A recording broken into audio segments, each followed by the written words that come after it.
Number 3, Ahmad Chalabi Gate. Sources in Baghdad tell NBC News, begins our story at msnbc.com, that as of this week, American military and civilian officials have cut off all contact with controversial Iraqi politician, Ahmad Chalabi. The reason, the sources say, is unauthorized contacts with Iran's government.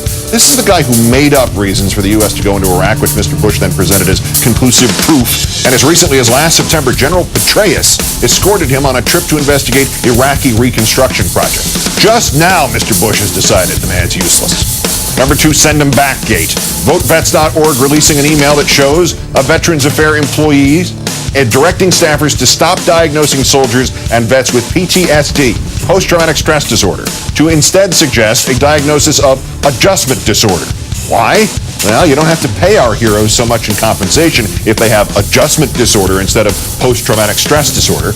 Also, it's easier to send them back into the war. And number 1, War Profiteering Gate. The House Oversight and Government Reform Committee issuing its staff report on the plunder of Iraq today. Actually, that's the plunder in Iraq because the money is coming out of your pocket.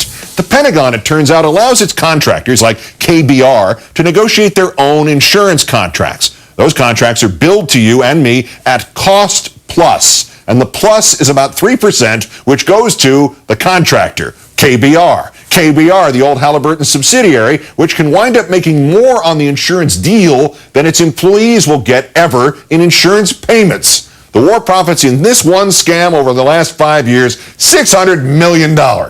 Remember, the real reason the government wants to have a war in Iraq is to have a war in Iraq.